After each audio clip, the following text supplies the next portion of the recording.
पाकिस्तान और भारत में चल रहे तनाव के बीच पाकिस्तान के निर्वासित नेता और मुत्तहिदा कौमी मूवमेंट के संस्थापक अल्ताफ हुसैन ने पीएम मोदी से मुहाजिरों को बचाने की अपील की है। मुहाजिर उर्दू बोलने वाले वो मुसलमान हैं जो भारत पाकिस्तान बंटवारे के बाद पाकिस्तान के कराची शहर में बस गए थे।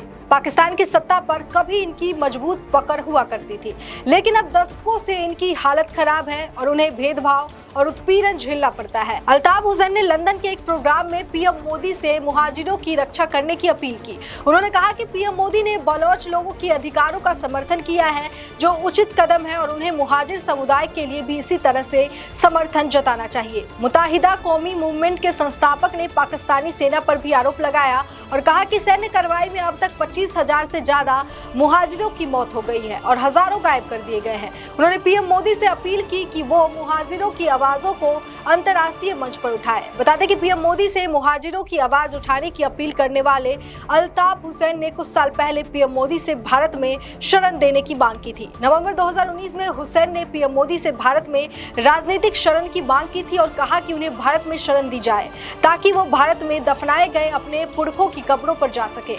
उस दौरान ब्रिटेन पुलिस ने उनके खिलाफ नफरत फैलाने और आतंकवाद को बढ़ावा देने के आरोप में मामला दर्ज किया था। पाकिस्तानी सरकार लगातार आरोप लगाती रही है कि हुसैन और उनकी पार्टी भारत की खुफिया agency research and analysis wing के एजेंट है।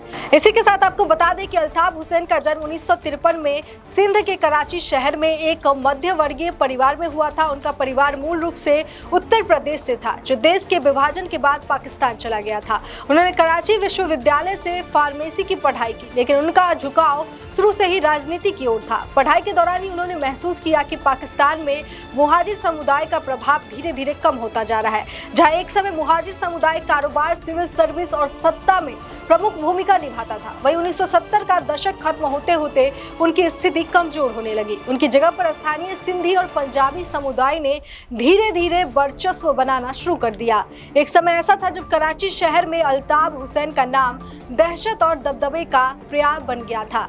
उनकी एक आवाज पर पूरा शहर थम जाता था, मानो कर्फ्यू लग गया हो। उनके विरोधियों को लेकर डर का माहौल इतना गहरा था जो उनसे असहमति जताते उनकी लाशें अक्सर बोरियों में बंद मिलती थी। 1980 के दशक में कराची में बोरी बंद लाशें आम होती चली गई, जिससे पुलिस और सुरक्षा एजेंसियां सतर्क हो गए। स्थिति इतनी गंभीर हो गई कि 1990 के दशक में अल्ताफ हुसैन पर हत्या और हिंसा के दर्जनों मामले दर्ज हो चुके थे।